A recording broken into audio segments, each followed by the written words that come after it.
il n'y a pas de gagner ou perdre. Il y a simplement le travail qu'on a à accomplir jour après jour, parce que c'est la voie qui va nous amener vers la performance la meilleure. Hello, bienvenue sur le podcast des Leaders sans frontières, le podcast où nous partons à la rencontre des meilleures pratiques managériales et entrepreneuriales, inspirées des différences culturelles et de l'international. Je m'appelle Paul Tressens et vis au Vietnam depuis 2022. En créant ce podcast, mon ambition est de vous aider à élargir votre champ des possibles et appliquer des méthodes venues d'ailleurs dans votre quotidien. Je vous souhaite un bon voyage avec notre invité pour un nouvel épisode des Leaders sans frontières. Bonne écoute!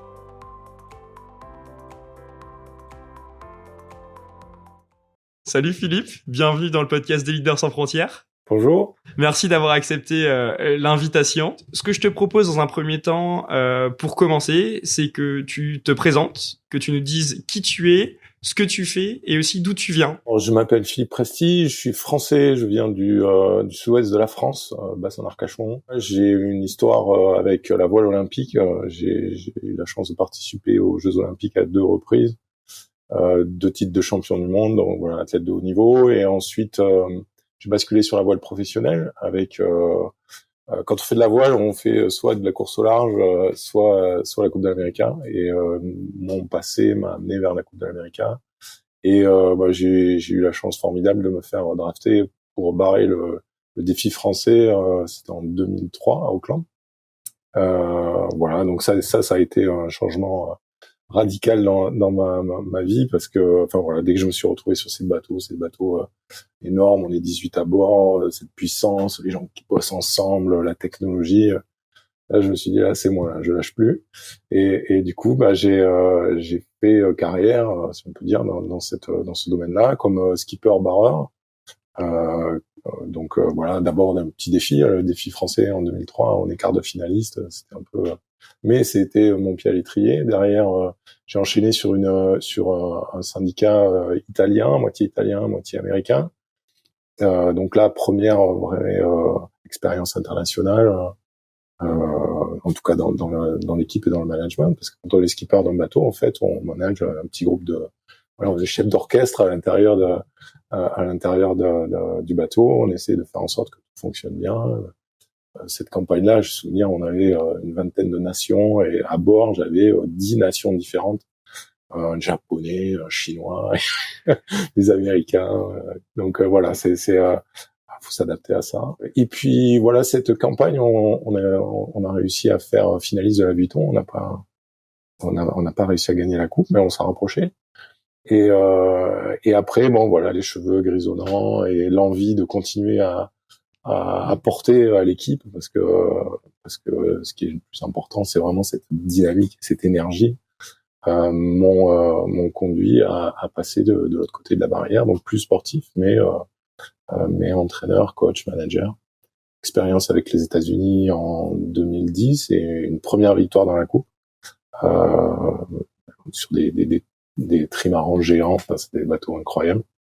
J'étais en charge de la cellule arrière, c'est la cellule de décision.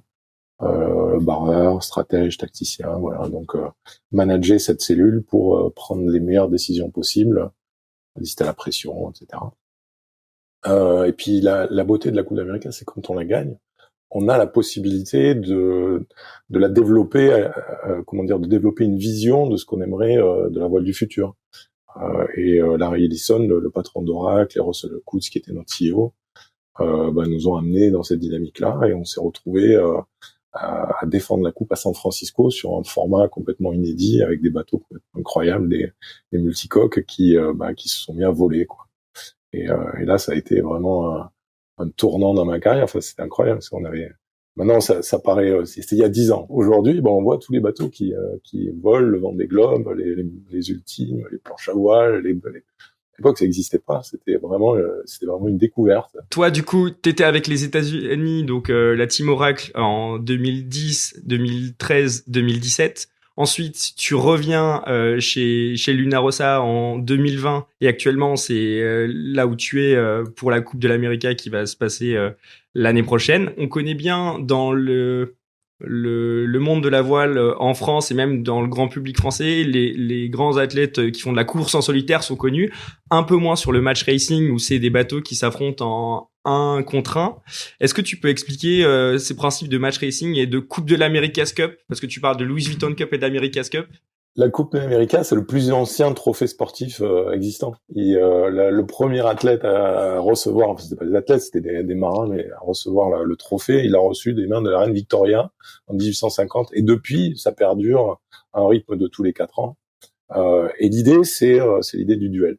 C'est-à-dire, il y a un defender, c'est celui qui a la coupe, qui défend la coupe. Il la défend dans ses eaux, chez lui.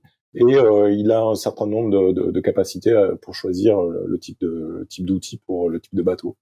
Et voilà. Et puis les challengers viennent essayer de remporter cette épreuve. Et les challengers s'organisent entre eux pour donner le meilleur d'eux-mêmes. Et le meilleur des challengers en général gagne la Louis Vuitton Cup, qui est la finale des challengers. Et le principe du match, c'est comme au foot. Il y a une mise en jeu avec un parcours un bateau contre un autre bateau. Un parcours à réaliser, le premier marque un point. Voilà, et puis on fait 7, 8, 10 matchs, ça dépend du protocole qu'on a mis en place. Donc ça, c'est l'aspect sportif, mais la Coupe de l'Amérique, c'est beaucoup plus que l'aspect sportif. L'aspect sportif, c'est ce qui vient à la fin. C'est un challenge, c'est un challenge, de développement et de créativité. Il faut créer un outil, un bateau, qui sous un certain nombre de règles qui sont assez basiques en général, va être au top de la technologie pour pouvoir surpasser en performance l'adversaire. Donc c'est un défi de management parce que voilà, il y a des ingénieurs.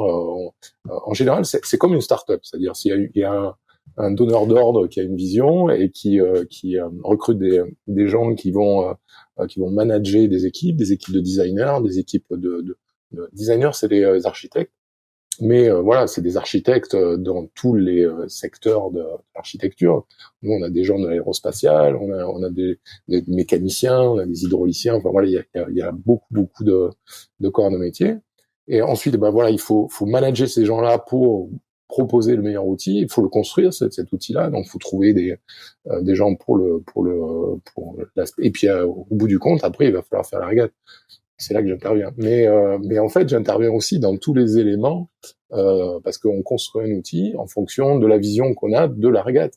On a beaucoup de discussions avec les designers, quasiment une par semaine.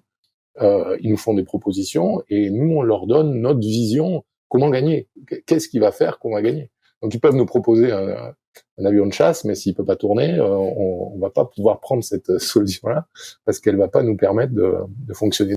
Et donc toi, aujourd'hui, ton métier, c'est de lier justement les designers avec les équipes techniques pour qu'on se rende compte, parce que tu dis que c'est un peu une start-up. Il y a combien de personnes aujourd'hui dans une team en America's Cup? Nous, on est 120 aujourd'hui avec les Italiens. À la grosse époque d'Oracle, c'était plutôt 250. C'est vraiment une très grosse machine qui a vraiment tous les corps de métier, de la communication, tu fais de l'editing, moi j'ai un petit staff puisque quand je suis dans une équipe, je suis responsable, je suis le head coach, donc je suis le responsable de l'activité nautique. Dès qu'on va sur l'eau, je suis responsable de ce qui va se faire, comment on organise les entraînements, quels sont les objectifs, la liste de tout ce qu'il faut qu'on teste, les limites, des fois à pas dépasser. Voilà, et donc et je fais ça avec bien sûr des assistants. J'ai des athlètes à faire progresser. Donc on a tout un stade de préparation physique, préparateurs mentaux, kiné. Voilà, donc c'est vraiment une grosse. C'est un peu il y a le rugby en ce moment. Moi j'ai plein de potes qui sont entraîneurs de rugby et on a un métier vraiment similaire parce que voilà, on a un matériel humain à faire bonifier, à faire en sorte que chaque élément va amener plus que une simple unité et qu'ensemble ça fasse plus grand. Toi, quand tu arrives dans une équipe, t'es passé par plusieurs écuries, donc les Italiens en 2007, puis après les Américains, t'es revenu chez les Italiens.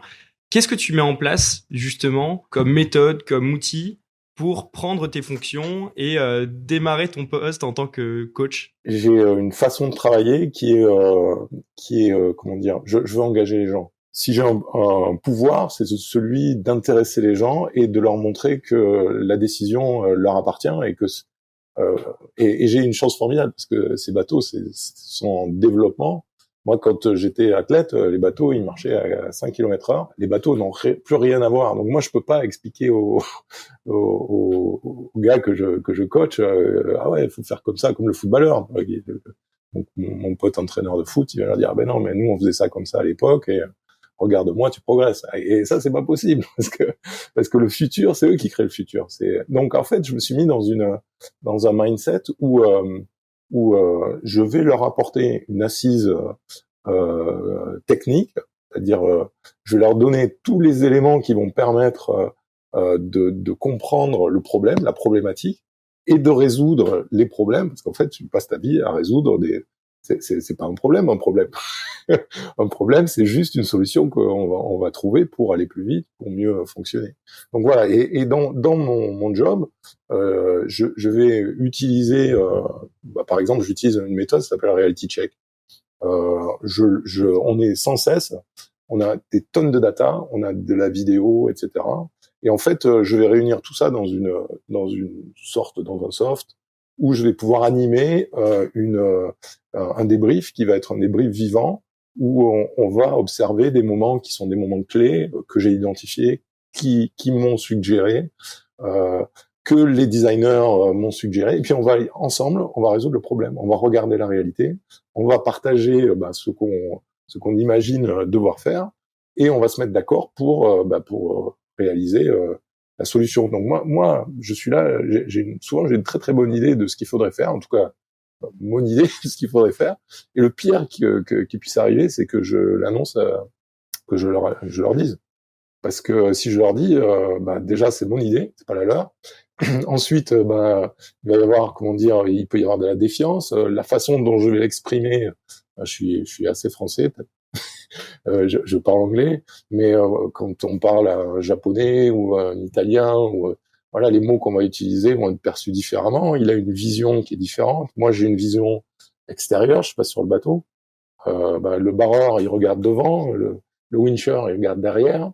Voilà, on a des positions de perception qui sont vraiment différentes, des histoires différentes. Et du coup, c'est vachement dur d'imposer une vision. Par contre, si je leur montre la situation, que je les interroge, je les titille, j'essaye de les questionner, ils vont la prendre en considération avec leur ressenti et ils vont proposer des solutions qui vont être les leurs. On va les mettre en place. Moi, tout de suite, quand je vois les solutions qui se dessinent, je mets en place une stratégie pour pouvoir faire un essai, quelles ressources on a besoin et je les accompagne dans la recherche de solutions. Voilà, donc je fais pas que ça, mais ça c'est un peu ma marque de fabrique et la façon dont j'aime bien fonctionner avec mes équipes. Ouais, donc c'est responsabiliser au maximum les équipes. Et dans ces équipes multiculturelles, comment est-ce que tu t'adaptes, toi, pour prendre en compte les différences culturelles de tes différents athlètes, par exemple, et employés? Et comment est-ce que tu prends en compte aussi la proportion? Parce que j'imagine que au fur et à mesure de ta carrière, tu as eu différentes équipes qui ont été, je crois, plus italiennes à 90% à certains moments, plus internationales à d'autres moments. Comment tu t'organises? Ça, c'est un challenge, c'est un vrai challenge. Et bon, par exemple, Oracle, on était, il y avait pas de, il y avait pas de leadership dans la nationalité. Par contre, il y avait une forte prégnance anglo-saxonne. Mais bon, un Kiwi fonctionne pas comme un Australien, un Américain de l'Ouest ou de l'Est ou du Nord ou du Sud. Les gens sont différents parce qu'ils ont une culture et une approche différente. Et donc, en fait, ma stratégie, elle va être de partager. Enfin, c'est la stratégie que j'ai exposée tout à l'heure. C'est le reality check, parce qu'en fait, on va parler avec ces mots d'une réalité qu'on a en face des yeux. Donc, voilà, on est dans la salle de débriefing, on a une dizaine d'écrans avec tous les points de vue qu'on peut avoir. On a un drone qui suit le bateau, on a des caméras embarquées, on s'entend parler, on entend le son de la voix, on a toutes les hard data, c'est-à-dire sur le bateau, là, on a 400 capteurs et qui produisent du 100 Hertz d'informations. Donc, on a énormément de data. on peut se perdre gravement dans ce type de contexte. Mais par contre, voilà, quand on entend un commentaire ou quelqu'un qui a pas très bien compris une situation, ben on va pouvoir la zoomer sur la situation avec les datas qui vont pouvoir aider à mieux la comprendre et du coup on va pouvoir la résoudre. Donc en faisant ce va-et-vient entre une réalité partagée et comment on en parle, ben enfin à mon sens, on réussit à niveler à niveler les différences culturelles et à pouvoir échanger correctement. Mais bon, quand on est par exemple avec des Italiens et qu'on a la dernière campagne par exemple, on a utilisé j'ai utilisé des stratégies de meeting complètement différentes par rapport à Qu'est-ce que tu utilisais comme stratégie différente? On avait beaucoup de mal, on a eu beaucoup de mal et à pouvoir faire des débriefs à beaucoup avec l'équipe italienne parce que culturellement il y a beaucoup plus de mots dans la langue de Dante. Quand on a une idée, il faut qu'on l'expose, etc. Et donc, on se trouvait dans des situations, les meetings duraient des heures, il n'y avait pas de résultats concrets. Si quelqu'un, une personne importante dans le meeting ne parlait pas, pour lui, c'était un échec. En tout cas, il y a une sorte de et du coup, il y avait beaucoup trop de frustration. Ouais, mais ça meublait. Enfin bon, c'était puis on n'arrivait pas à des conclusions qui me paraissaient. Et donc, intéressant, c'est pendant le Covid, on était, on pouvait pas être tous dans la même pièce. Et il se trouve que j'ai regardé une émission, une série, c'était Drive to Survive. C'était en F1, en Formule 1, oui, c'est le truc de la Formule 1. Et en fait, eux, ils sont complètement dispatchés autour du monde. Et je les voyais faire leur débrief avec leur casque comme ça. Et même côte à côte, ils avaient tous leur casque. Je sais pas, pour le bruit, pour pouvoir connecter avec les mecs. Et en fait, on a décidé de faire ce type de débrief en isolant les gens. Et ce qui, tout d'un coup, pour parler, il fallait lever la main. C'était une démarche qui était complètement complète. Enfin, il fallait vraiment avoir une démarche de parler au groupe. Il y en avait qu'un seul qui pouvait parler dans le micro. Et on a mis en place ce type de débrief. Et tout d'un coup, ça nous a permis d'être beaucoup plus structurés, qu'il n'y ait pas de bavardage, que le mec qui avait vraiment envie de parler, il levait la main et avec un thread sur le côté avec une discussion qui permettait d'alimenter s'il y avait des designers qui avaient des idées, ils pouvaient mettre les idées là-dessus.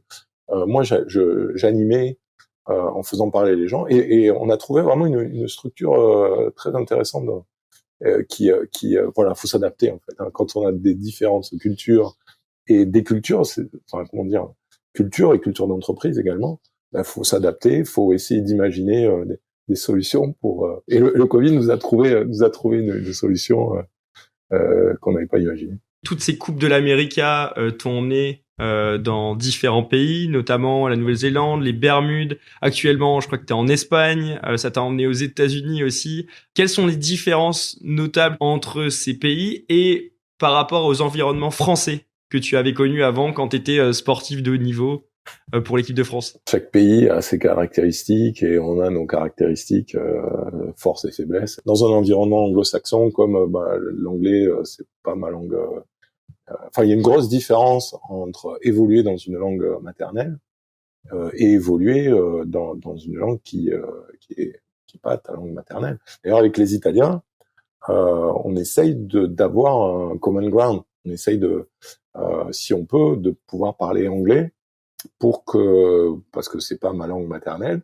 Et en général, ils me parlent italien, je leur parle anglais pour qu'on puisse, pour qu'on puisse presque être à égalité dans nos difficultés d'exprimer nos sensations et parce que en fait enfin moi l'impression que j'ai c'est quand je rentre que je travaille dans un environnement français, on fait beaucoup de raccourcis parce qu'on sent on juge les gens par une sorte de ressenti culturel, comment il s'habille, les mots qu'il utilise, son statut social, voilà, ça quelque part, ça biaise nos perceptions des gens avec qui on travaille.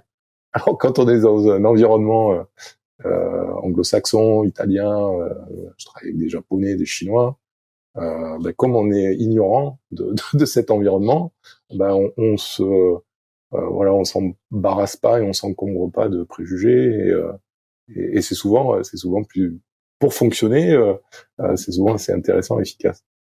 Ouais, se baser uniquement sur les mots et ce que dit la personne et ce qu'elle envoie comme message plutôt que ce qu'elle dégage pendant les 30 premières secondes de sa posture, ce que tu dis, ce qu'elle porte, etc. Voilà, parce que on n'a pas les codes. Voilà, les codes sont différents. Du coup, ça peut être les interprétations peuvent être variées. Est-ce que tu peux me raconter l'un des plus grands défis de ta carrière? Je pense notamment peut-être à la 34e Coupe de l'America's Cup. Vous gagnez du coup en 2010 avec Oracle. Et donc, vous devenez le Defender de la Coupe. Vous allez l'organiser 3 ans après, en 2013. Est-ce que tu peux raconter cette aventure et la façon dont ça s'est mis en place?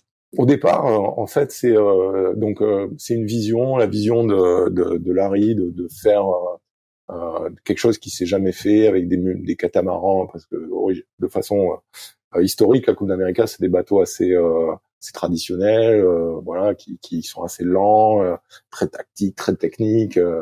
Et lui, Larry, il veut du spectacle, il veut vendre, voilà, il veut créer le buzz, il veut vendre des droits télé, vendre des sponsors, faire une épreuve qui intéresse le grand public, pas seulement les initiés. Donc il faut que ça soit visuel, voilà. Donc ça, c'était le cahier des charges de départ. Et donc l'écrin, c'est San Francisco parce qu'il y a du vent tous les jours. Le mec, il allume le ventilateur à midi, à 1h, il y a 25 nœuds, voilà, et puis c'est réglé tous les jours. Et donc San Francisco, les bateaux, ce seront des multicoques. La vision qu'il avait, c'était on a gagné la 33e avec une espèce d'aile d'avion à la place du mât et de la voile. Donc sa vision, c'était ça, vraiment des bateaux avec des ailes.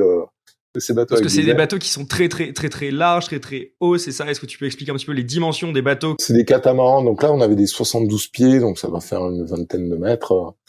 Donc les catamarans fait 20 mètres, il doit faire, je sais pas, 16 mètres de large, avec un mât de être à 40 mètres de mât.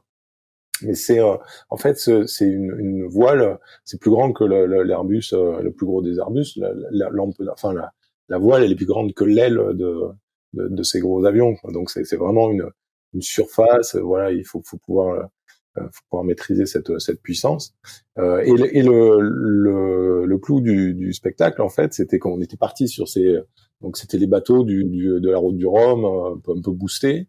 Et il se trouve que les designers kiwis, on a des espions en Nouvelle-Zélande, et puis ils voient que les bateaux ont des foils qui sont qui poussaient très très fort, et ils poussaient tellement que le bateau commençait à voler. Voler, c'est-à-dire les deux coques sortent de l'eau, et les coques, et en fait le bateau est supporté uniquement par les foils, par des surfaces horizontales comme comme des petites ailes qui, elles, restent dans l'eau, mais tout le bateau, toute la traînée liée au bateau se retrouve hors de l'eau. Et voilà, ça crée des vitesses incroyables. Et donc, on voit nos espions nous renvoient ces informations, et là, alerte rouge, c'était pas prévu du tout. On n'est pas parti sur cette option-là, et du coup, on a pendant les 2 ans de préparation, parce que pour faire un bateau comme ça, il faut quasiment 1 an d'études et 1 an de mise en œuvre. Donc, et quand on décide de construire un foil, on appuie sur le bouton de la construction du foil, et 3 mois après, on reçoit l'outil, quoi. Et à l'échelle de la Coupe d'Amérique, 3 mois, c'est une éternité, c'est un siècle, parce qu'il se passe des choses, on observe d'autres choses, il faut qu'on mette qu'on teste, qu'on casse, et que voilà. Donc ça a commencé comme ça, avec un certain retard de conception, un gros accident où on a détruit notre bateau, ce qui nous a mis en fait on était dans la baie, et on a le bateau s'est retourné dans une manœuvre. Là, vous êtes à combien de temps parce que vous fabriquez le bateau, vous le testez, vous commencez à optimiser les performances du bateau, et cet accident industriel, quand vous cassez ce bateau, vous êtes à combien de temps de la... On est 1 an de l'ouverture de la coupe. On est 1 an, jour pour jour, quasiment. Et le bateau qu'on vient de casser, c'est la 8e journée de navigation. Voilà. Donc, mais cassé, hein. Le bateau s'est retourné, le mât s'est fracassé, on l'a retrouvé en fait au large des côtes, on l'a ramené pour essayer de récupérer du matériel, mais bon, tout était fracassé. Le bateau s'est retrouvé à l'envers, complètement détruit, et donc on a mis 6 mois pour le reconstruire. Donc gros accident industriel, ouais, c'était pas un bon moment. Comment tu réagis dans ces moments-là face à cet accident industriel? Comment, j'ai envie de dire, comment toi tu réagis personnellement et comment l'équipe réagit dans sa globalité? C'était mon baptême du feu en fait. Et j'ai utilisé, c'est là où j'ai vraiment pris la comment dire, la perspective de cet outil, de mettre comment dire, du reality check en fait. J'ai récupéré toutes les informations, les vidéos embarquées, les audios, qui nous permettent de se mettre devant des écrans tous ensemble. Donc on s'est mis dans la grande salle, on était 80, il y avait alors toute l'équipe, et on a montré ce qui s'était passé, seconde après seconde. On a répondu aux questions, et les navigants ont répondu et ont posé des questions, et donc en fait on a aligné le groupe sur la même réalité. L'accident, il s'est passé, mais l'important, mais le problème qu'il y avait, c'est une tension énorme entre les navigants qui avaient détruit le bateau. En fait, c'est des gamins trop payés, qui, tu vois, dans la perspective des boatbuilders. De l'autre côté, t'avais les mecs, les boatbuilders. On appelle boatbuilder, c'est les techniciens. Les ingénieurs. Ouais. Boatbuilder, c'est les techniciens. C'est le gars qui passe la nuit à poncer un foil pour qu'il ait une glisse parfaite et que le matin on puisse naviguer, ou qui construit. Donc ces gens-là, c'est eux qui ont passé 1 an à faire les 3-8 pour construire le bateau. Donc ça, c'est vraiment les techniciens. Les ingénieurs qui ont imaginé, c'est leur bébé. Toi, t'imagines, tu construis un bateau comme ça, c'est vraiment quelque chose que tu portes et que tu vois détruire devant tes yeux. Et donc le CEO qui doit téléphoner à Larry pour demander une rallonge de 20 millions parce que lui il voit le bateau à l'envers. Il est sur son grand building à San Francisco, il voit le bateau qui passe sous le Golden Gate à l'envers avec la télé, tous les hélicoptères autour. T'imagines bien le scénario. Donc voilà, tous ces gens-là, il faut les remettre en marche. Pour les remettre en marche, il faut qu'on se mette d'accord sur ce qui s'est passé. Et après, au bout d'1 heure, quand les techniciens ont compris la peur bleue, que l'engagement et la peur générée par cet épisode, parce que on a failli tuer des gens, et après il y a eu des accidents malheureusement mortels sur parce que c'est des bateaux qui vont à 100 km/h dans l'eau. 100 km/h, quand tu t'arrêtes, prends un platane et ça s'arrête comme avec un platane. Tu passes de 50 nœuds, 100 à l'heure à 0, quoi. Et les chocs sont terribles. Et ces chocs se passent dans un endroit où sous l'eau tu peux pas respirer, du carbone dans tous les sens. Et voilà, donc il y a un engagement qui est un engagement avec de l'adrénaline. Il faut quand même pousser sur la pédale, quoi, quand même. Et donc voilà, donc chacun a compris la position que voilà, c'est un accident. Il y a eu des erreurs, on les a identifiées, on aurait pu faire différemment. On a identifié tout ce qu'on aurait pu faire différemment, surtout pour récupérer le bateau, parce que le bateau il s'est retourné, mais on aurait pu le récupérer à ce moment-là. Mais on n'avait pas prévu, en tout cas ce qu'on avait prévu pour le récupérer n'était pas adéquat du tout, ce qui nous a amené à perdre le bateau. Donc, voilà. Donc une fois qu'on a mis en place tous ces éléments où on partage une réalité ensemble, Ensuite, on met en place une stratégie pour trouver des solutions. Donc chacun, j'ai interviewé des petits groupes pour dire voilà, qu'est-ce qu'on met en place dans votre secteur pour que vous avez vu la réalité, pour que ça se produise pas. Et du coup, on a une liste on engage les gens en fait dans un processus de changement. Donc on a un laps de temps pour construire le bateau. Ce laps de temps, on n'a pas assez de ressources, donc on va rediriger des ressources. Des marins se sont retrouvés à faire du carbone. Voilà, on a redirigé les ressources sur les besoins qu'on avait. Et parce que justement, on était clair sur les objectifs et où on en était, que faire pour atteindre ces objectifs, on s'est mis en marche.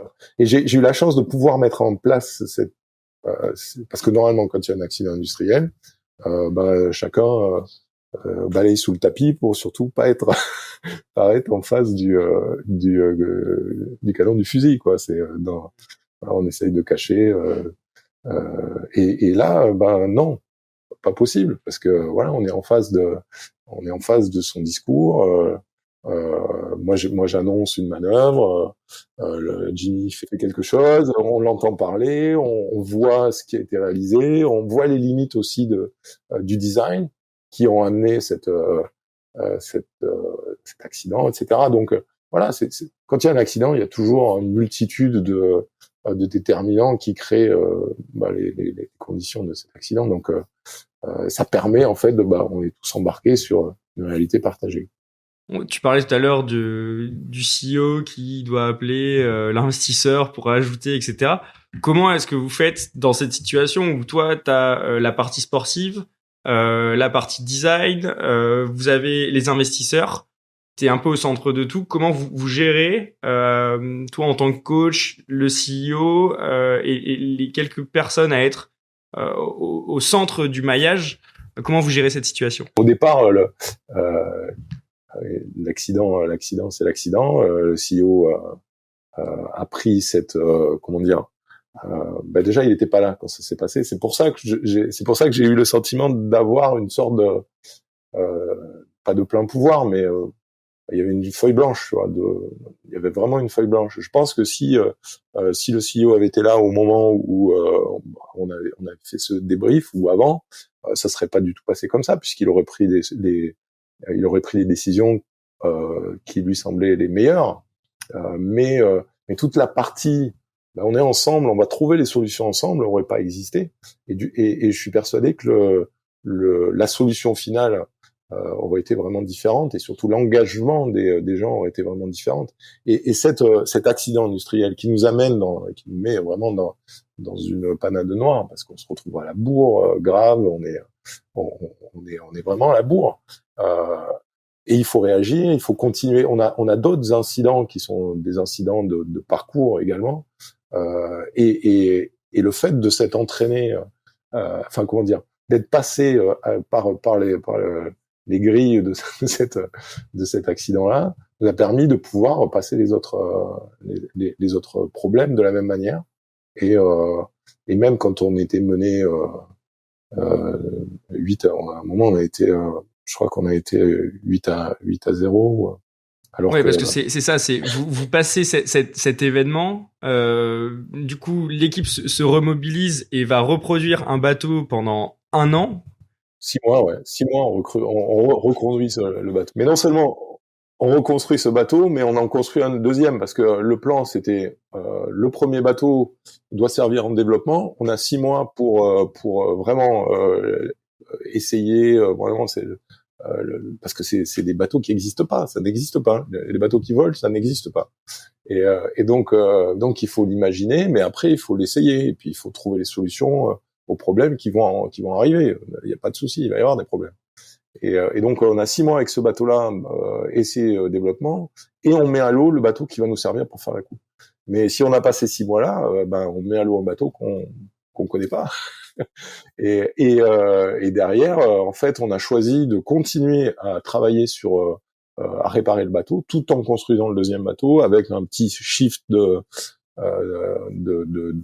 petit délai, parce que c'était pour nous super important de pouvoir naviguer à 2 bateaux et de pouvoir avoir le choix et puisque ces deux bateaux-là avaient des caractéristiques un petit peu différentes.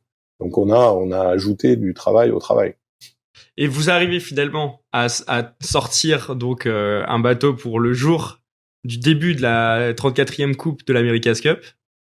Dans quel état d'esprit vous êtes au début de cette coupe et comment ça se passe sur la première phase que je vais résumer à vous démarrez la coupe et ça se joue en 9 points, en 9 manches et vous êtes mené 8-1, 8 manches à une où les Néo-Zélandais, les Kiwis mènent 8 points à 1 et donc sont à 1 point de la victoire.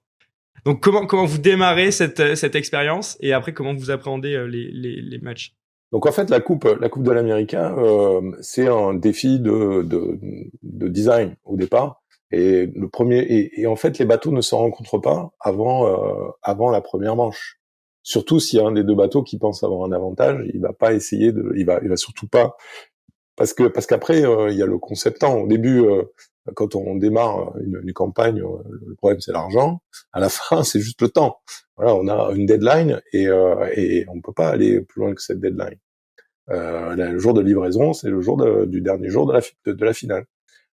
Donc, premier jour, c'est vraiment le check, quoi. On va avoir des éléments qui vont nous permettre ou pas de réagir et de trouver de savoir où est-ce qu'on en est par rapport à la concurrence et de voir comment réagir s'il faut réagir. Et le premier jour, en fait, on est devant, je crois, les 2 premières manches, et puis on se fait passer comme si on n'existait pas dans la deuxième partie de la compétition.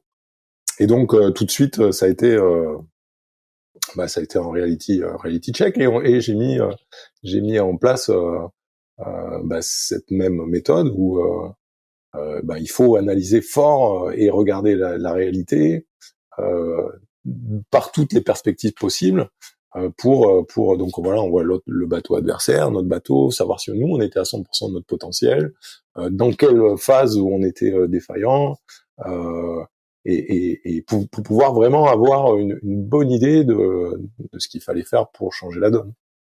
Là on n'était pas invités du tout, quoi, parce que eux ils volaient et donc il a fallu déjà se mettre d'accord sur quoi faire. Et une fois qu'on s'est mis d'accord sur quoi faire, comment le faire. Et donc les manches, le deuxième jour, on a perdu 2 manches aussi. Le troisième jour, on en a perdu 2. Donc ça fait 6-0. Donc potentiellement, il n'y a plus que 2 journées. Qu'est-ce qu'on fait?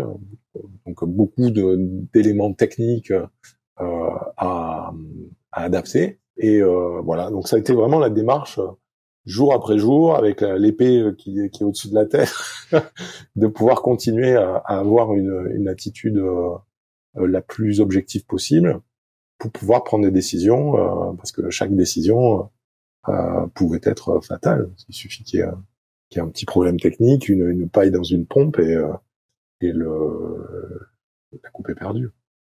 Voilà, donc on a avancé comme ça, petit à petit, et jusqu'à gagner, réussir à obtenir le même type de fonctionnement que le bateau Neo Z, c'est-à-dire on a commencé à voler dans toutes les conditions, à adapter notre technique et nos stratégies pour ça, on se retrouve à égalité plus ou moins en performance, donc là on commence à rivaliser et puis on arrive à 8-1, je crois, on s'est retrouvé à 8-1.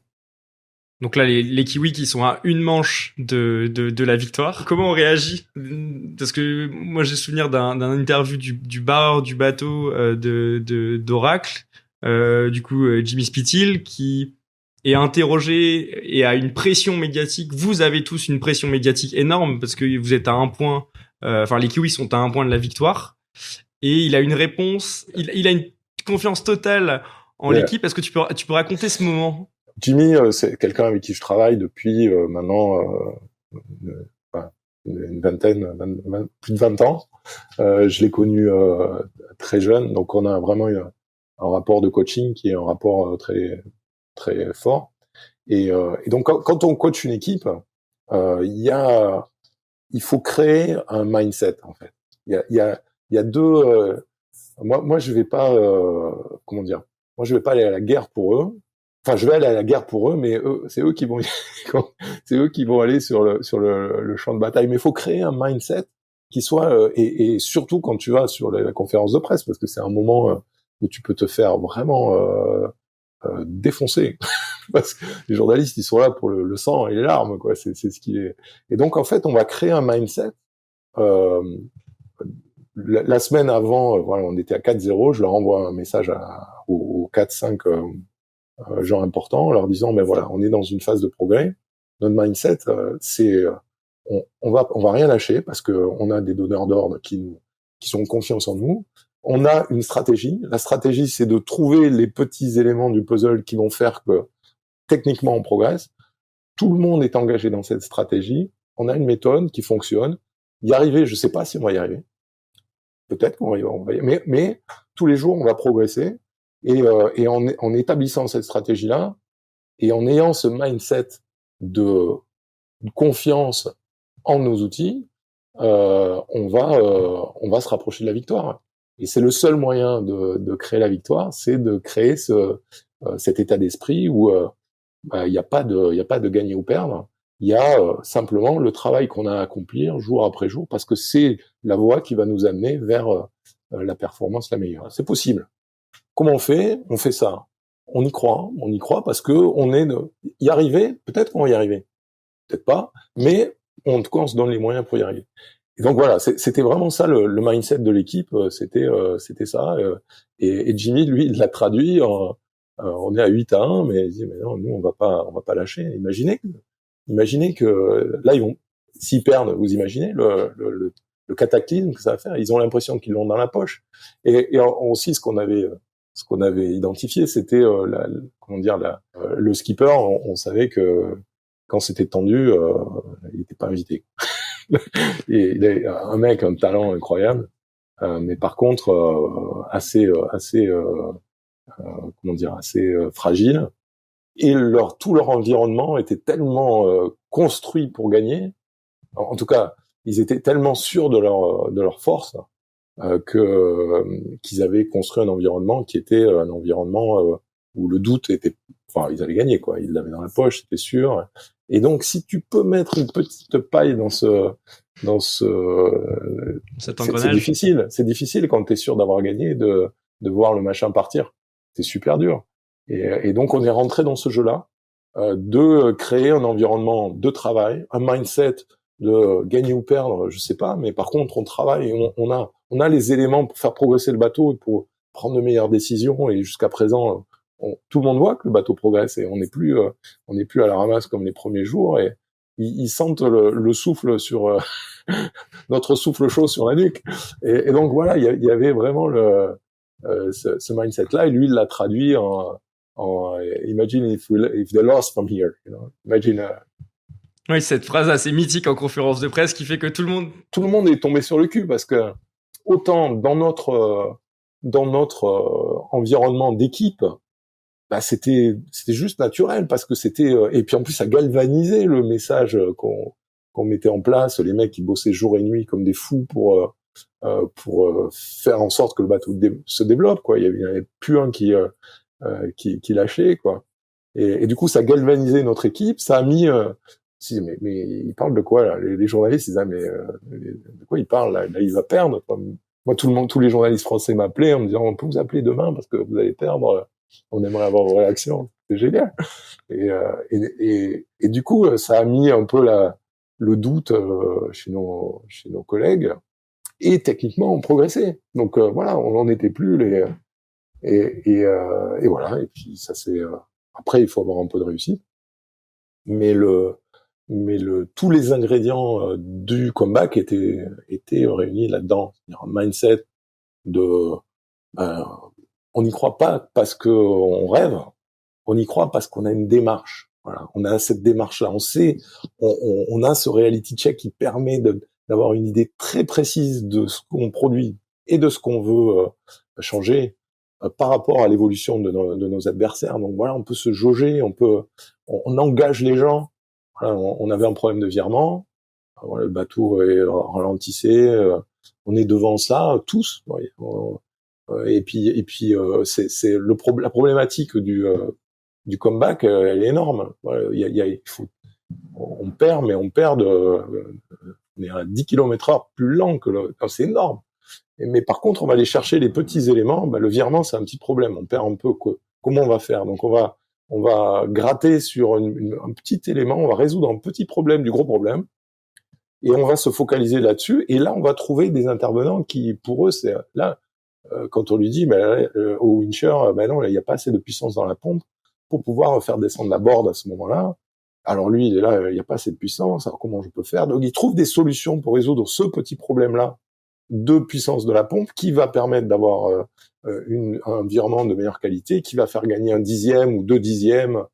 Et du coup, la grosse pyramide du problème énorme, insoluble, on va l'attaquer par par tout ce qu'on peut, toutes les prises qu'on va pouvoir trouver et en engageant les gens. Et ouais, c'est ça, c'est trouver des actions opérationnelles et concrètes pour impacter des petites parties du problème. Plus c'est compliqué, plus le problème est insoluble, plus la tension est forte, plus on passe pour des guignols auprès du public américain, des médias, voilà, plus c'est compliqué, plus il faut s'attacher à des petites. En anglais, ils disent handle. Tu as un problème, tu le prends par une poignée, voilà. Et donc plus tu vas trouver un petit élément sur lequel tu vas pas passer tout ton temps sur cet élément-là, mais cet élément, c'est le premier pas vers une résolution de problème. Et puis si tu as un autre élément qui est plus gros et puis que tu as il faut faire un choix, tu vas faire un choix, mais, bien évidemment sur celui qui va te rapporter le plus. Mais chercher un gros gain quand tu as un gros problème, c'est dangereux. Voilà, à mon sens, parce que déjà c'est des risques. Ensuite, tu peux démotiver un certain nombre de personnes. Donc souvent, quand il y a des gros problèmes, il y a les têtes pensantes qui sont les CEO, machin, ils vont changer, ils vont taper dans la stratégie, ils vont complètement shifter un mode opérationnel parce que ça se passe dans la tête tout en haut, quoi. Alors que souvent les changements ils s'effectuent sur de la mise en œuvre par des petits changements qui est par le bas, quoi. Et donc interroger les gens qui sont au cœur de la situation et de la problématique, ça permet souvent de résoudre des petites parts du problème, et du coup le gros problème il devient un problème un peu plus petit. C'est ça, vous partez d'une situation où vous êtes à 8-1, vous perdez, vous êtes à une manche de la défaite, vous faites un des plus grands comebacks de l'histoire du sport, vous remportez la 34e Coupe de l'América en gagnant 9-8. Voilà, donc on a marqué 9 points d'affilée alors qu'au départ mais en fait là à 8-0, c'est déjà gagné. C'est pas gagné, mais on a fait le gap.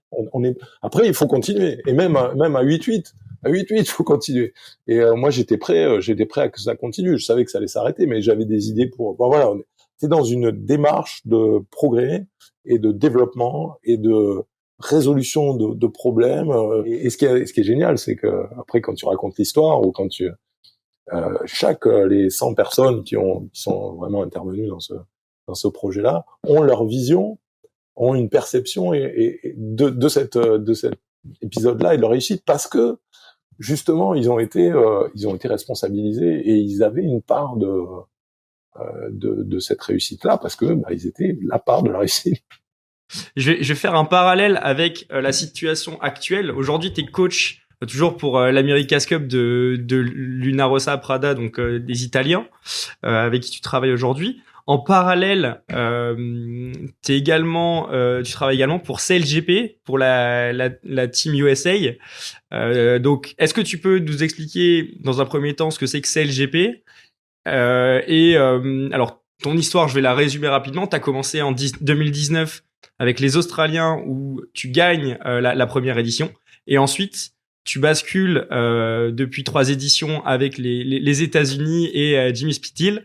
CLGP, c'est en fait quand Donc, on a gagné en 2013 avec Oracle. 2017, on la défend aux Bermudes, la Coupe d'Amérique, et là, on la perd contre Team New Zealand. Mais les bateaux qu'on utilise en SailGP, c'est les bateaux qu'on avait en 2017. Donc, c'est vraiment la pointe de la technologie sur des bateaux, des catamarans, des bateaux qui font 50 pieds, une douzaine de mètres. Voilà. Donc, et la vision en 2017, en fait, en 2017, on avait vendu la coupe suivante sous le format de SailGP. Enfin, c'était ça, la vision de Larry, c'était au départ quand on a commencé la campagne, il l'avait gagné 2 fois, enfin, on l'avait gagné 2 fois. En une troisième fois, oui, on va gagner une troisième fois, mais ce qu'on veut, c'est créer une legacy, vraiment créer quelque chose qui ait du sens en termes de financier, etc. Donc, l'héritage. On avait réussi à créer une sorte de consensus sur un projet qui est le SailGP, qui est aujourd'hui le SailGP, qui devait être avec des bateaux de cette taille exactement, ce même concept autour du monde comme la Formule 1, avec une grande finale qui aurait été la Coupe de l'Amérique. Voilà, c'était ça le concept de Larry pour la Coupe de l'Amérique. Comme on perd la coupe, on perd le droit de la modifier comme on voulait le faire. Du coup, les bateaux, enfin le projet est toujours là, et Larry décide de continuer sur ce projet-là et de créer une ligue comme la NBA avec des bateaux cette fois qui sont identiques, des équipes de nations, des étapes autour du monde. Telle la Formule 1. Donc là aujourd'hui, on a 10 franchises de nations, et on a, je crois que cette année, on doit avoir une douzaine d'étapes. Il y a 15 jours, on était en Espagne à Cadix. Dans 3 semaines, on est à Dubaï. Ensuite, on est à Abu Dhabi, etc. Donc on a tout un circuit mondial, et la finale qui va se dérouler à San Francisco l'année prochaine. Et donc toi, en termes de leadership, de management, quelle est la différence entre SailGP et l'America's Cup? La grosse différence entre les deux circuits, c'est que sur le circuit de SailGP, j'ai un casque sur les oreilles et j'ai tous les écrans possibles et imaginables devant les yeux, et je parle en direct pendant la régate, pendant la compétition, aux athlètes. Donc j'ai un rôle de coach, mais de coach stratège. C'est-à-dire, j'aide à la prise de décision, je peux influencer les décisions pendant le match, quoi. Et la Coupe de l'Amérique, c'est complètement interdit. Il faut préparer et débriefer et faire en sorte de faire grandir les athlètes pour qu'ils soient complètement autonomes. Là aussi, ils sont autonomes, mais moi j'ai un petit je peux amener des éléments d'adaptation avec une perspective qui est complètement différente, parce que je vois tout ce qui se passe, des vues d'hélicoptère, la technique, voir ce que les autres font, les autres bateaux font, parce que SailGP, on a accès à toutes les datas de tous les bateaux, les communications de tous les bateaux, donc on sait tout ce qui se passe autour. Le Coupe de l'Amérique, c'est le secret, il faut surtout se cacher, rien montrer, parce que voilà, c'est le secret industriel, on essaie de privilégier ces secrets industriels. Donc moi, des mondes un peu différents. Et toi, en termes de méthode au quotidien, donc par rapport à comment tu procèdes d'un point de vue travail et transmission de tes analyses à l'équipe, justement, entre la Coupe de l'Amérique où tu es plutôt dans l'anticipation et le débriefing, et SailGP où tu peux vraiment plus amener une proactivité sur la course directement. Mais en fait, ma façon de fonctionner s'adapte parfaitement à ce nouveau schéma. Parce que on est dans la résolution de problèmes ensemble, parce que j'ai expliqué au début. Et du coup, moi, je suis juste une partie de la discussion. Et quand on est sur l'eau, je suis aussi une partie de la discussion. Donc, en fait, cette partie-là change pas vraiment. Par contre, comme j'ai un rôle de stratège, on travaille on débriefe aussi mon action. Je fais partie on entend ma voix, et on voit les écrans qui montrent pourquoi, en tout cas, pourquoi j'ai pris cette décision-là. Des fois, je me gourre, et donc je fais partie. Mais le fait d'être dans un environnement de recherche honnête de la solution permet de mettre toutes les choses sur la table et de pouvoir fonctionner en synergie, quoi. Tu parles d'une stratégie de sandwich à certains moments. Est-ce que tu peux m'expliquer ce que c'est? Dans le coaching, le plus important, c'est la relation. Donc en fait, il faut mettre en place, faut s'assurer que la relation, elle est vraiment au centre du problème et elle est intacte, vraiment. Donc on va créer une relation. Le théorie du sandwich, c'est t'as vu un truc que t'as envie de changer et donc c'est une information que tu vas donner. Mais avant de donner cette information, tu vas t'assurer que la personne soit ouverte pour pouvoir la recevoir.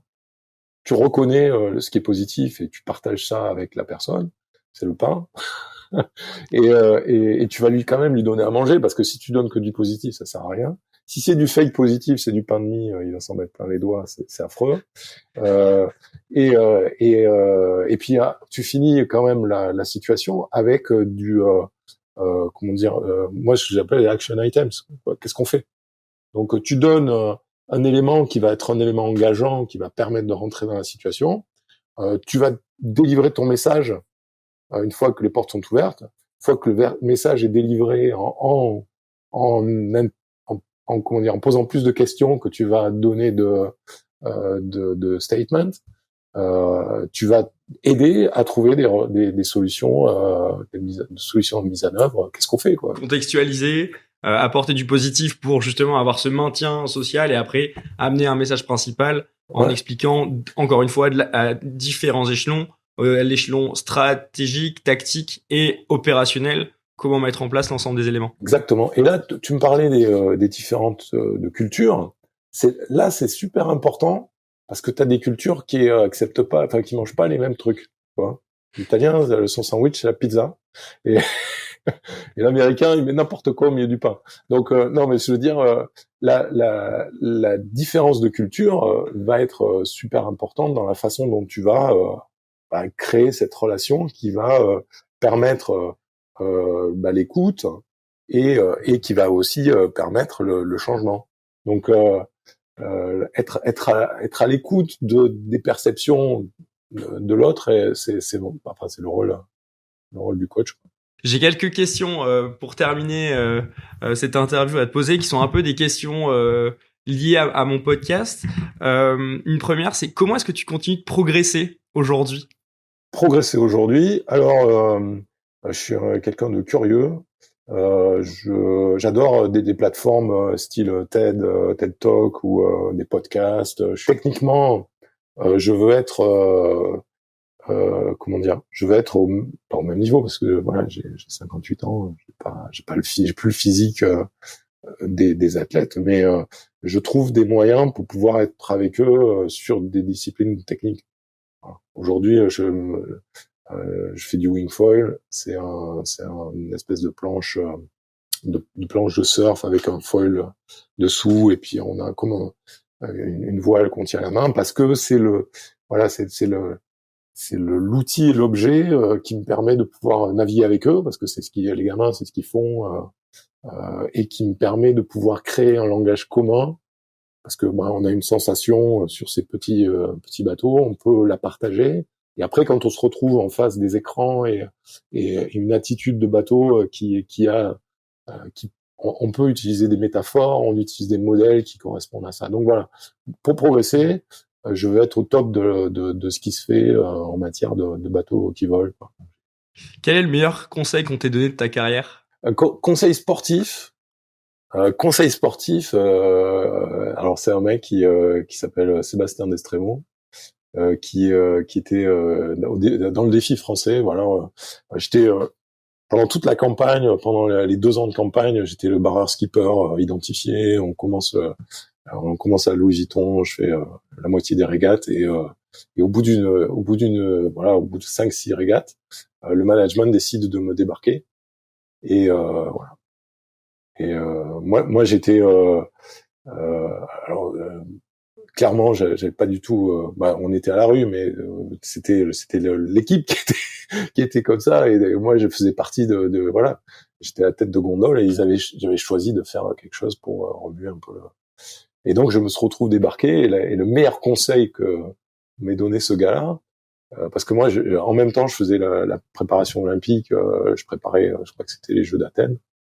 Voilà, je me trouve débarqué et lui il m'a dit non, toi tu vas rester là et tu vas aider l'équipe à progresser et tu vas rester là.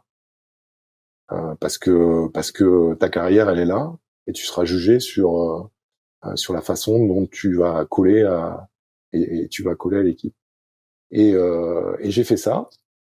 Donc non seulement j'ai fait ça, mais j'ai commencé moi ma démarche de coaching, c'est-à-dire le lendemain j'ai été bosser et je suis pas d'accord avec votre choix, mais je le respecte et je vais faire en sorte que l'équipe soit meilleure. Voilà, je me suis mis dans ce mindset là. À l'époque, il n'y avait pas beaucoup de vidéos, donc je me suis mis à trouver des vidéos. Enfin, ce que j'ai fait après, et à aider l'équipe.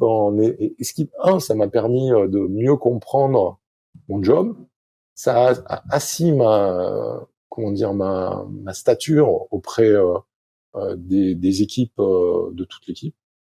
Et au bout de 3 manches, ils m'ont rappelé, je me suis retrouvé à bord et j'ai fini l'équipe, j'ai fini et on se trouve on est quart de finaliste, on passe en quart de finale et on gagne une manche en quart de finale alors que l'autre équipe est bien meilleure que nous. Bon voilà, donc je me suis retrouvé et clairement c'est le meilleur conseil qu'on ait pu me donner parce que ça m'a permis de me retrouver où je suis aujourd'hui. Est-ce que tu as une citation ou une maxime qui t'accompagne au quotidien? Il y en a une que j'utilise beaucoup aujourd'hui, et je sais pas si c'est très compréhensible. C'est get out of the fishbowl. Reste pas dans le bocal à poisson. Alors tu vas pas comprendre, mais c'est qu'en fait, quand on est dans une situation de coaching, le pire qui puisse arriver, à mon sens, c'est de rester. J'appelle fishbowl, c'est les émotions. En fait, c'est la perception. C'est la perception que t'as de la situation est complètement faussée par la somme d'émotions et le manque de perspective que tu vas pouvoir élaborer.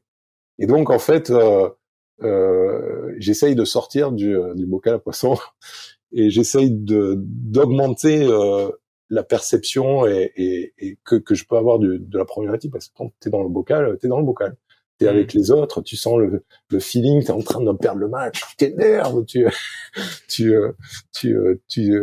t'entends les commentaires, tu vois le CEO qui est tout rouge, tu vois le média qui arrive avec son micro qui va te défoncer, tu vois.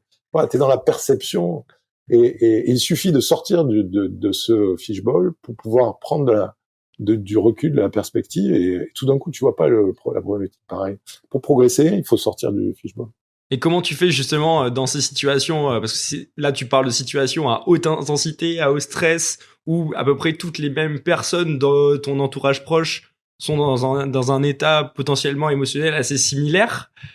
Est-ce que tu as des techniques, des méthodes pour justement prendre du recul sur les situations? Chaque fois que je me retrouve en difficulté, c'est parce que justement je suis pas dans la capacité de faire ce pas de côté. Ouais, moi c'est mon leitmotiv. Quand je me sens entraîné dans l'émotion, quand je me sens atteint, quand je commence à prendre, à être animé ou à être trop ouvert, tout de suite j'ai des alarmes qui me donnent voilà, des alarmes de fonctionnement et qui me permettent de prendre la perspective et de regarder de l'autre côté. Et pour toi, tu parles il y a des alarmes qui s'allument en toi. Comment est-ce que tu les identifies justement, ces petits signaux? Ouais, c'est des alarmes émotionnelles où je sens que je suis en train de drifter parce que j'ai cette émotion. C'est un excès émotionnel en fait que tu identifies. Je sens que je suis parti, mais si je drifte pas immédiatement sur la position de perspective, et pour faire une position de perspective, c'est assez simple. Hein. Il faut regarder de l'autre côté du miroir. Il faut aller voir comment l'adversaire te regarde. Voilà, il faut faire le tour. Il faut voir la situation. Faut prendre du recul. C'est juste ça. Et puis comment l'adversaire te regarde, comment l'arbitre te regarde, comment le voisin te regarde, comment le média te regarde. Et tout de suite, tu peux prendre du recul sur ton émotion.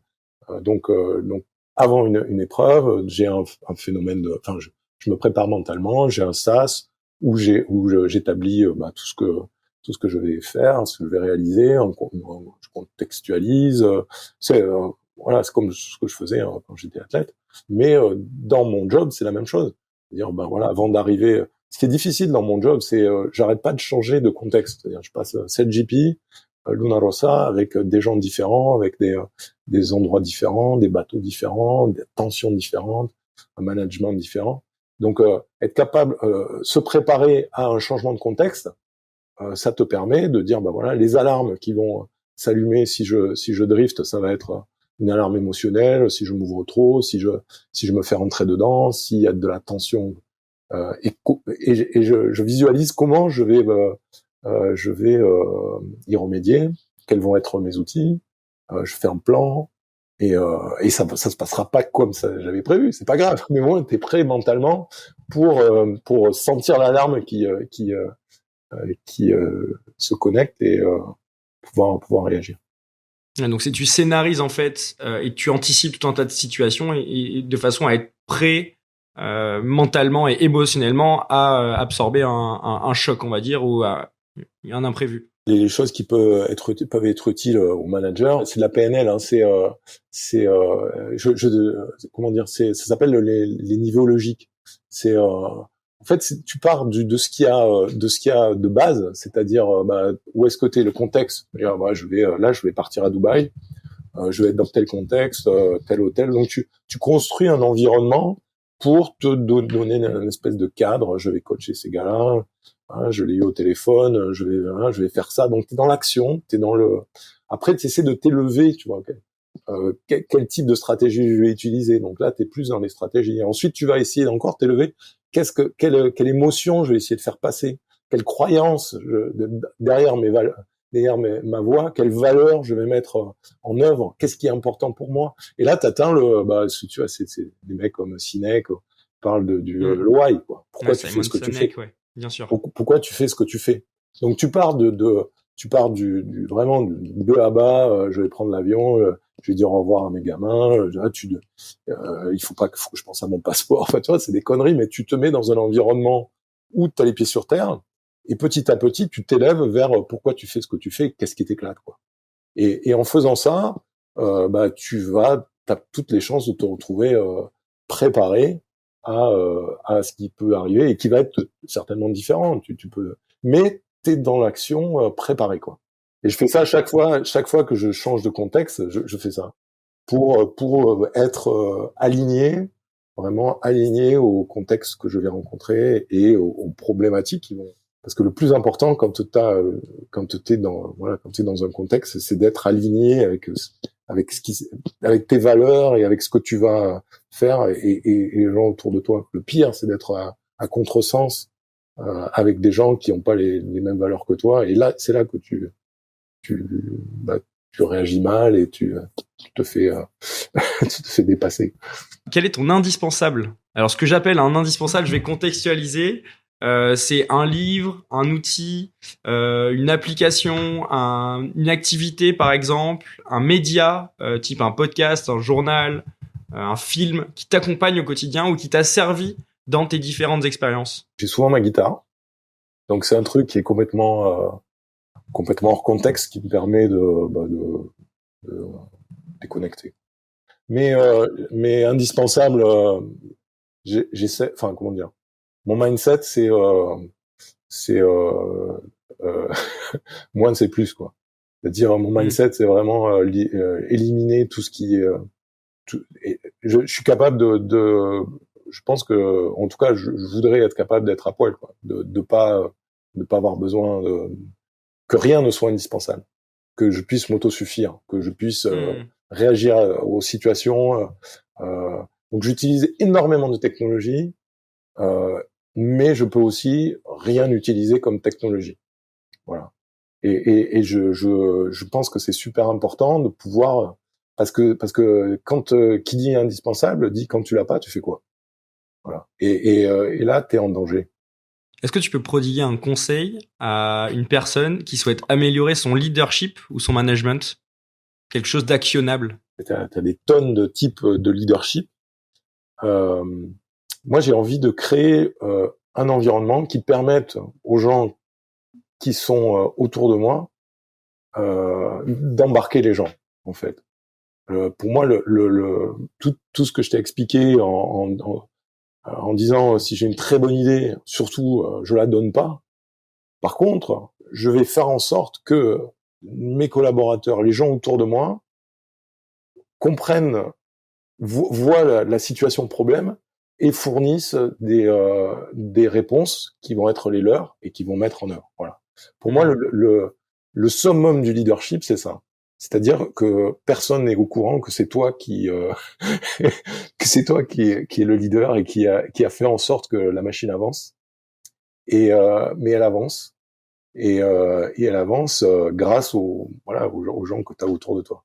Voilà, pour moi le conseil que j'aurais à donner, c'est ça. Plutôt que essayer de tirer les gens, faire en sorte que ce soit eux qui se tirent eux-mêmes, quoi. Est-ce que tu peux me recommander une personne pour un nouvel épisode des Leaders sans frontières qui serait intéressé pour venir partager son expérience? J'ai pensé à Erwan Ménard.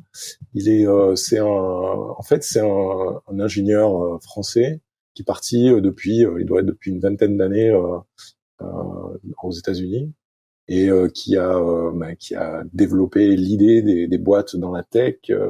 Des boîtes successful qui ont été rachetées par Google et aujourd'hui il est dans une antenne Google à San Francisco.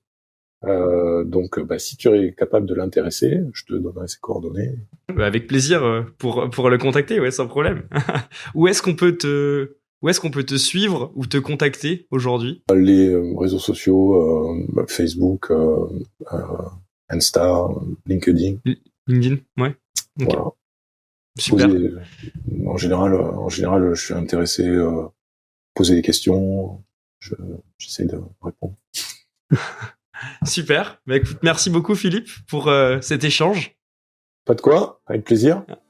Notre émission s'achève. J'espère que vous avez passé un bon moment et que vous avez de nouvelles idées pour élargir vos horizons. Si cet épisode vous a plu, je vous invite à noter 5 étoiles cet épisode sur votre plateforme d'écoute préférée.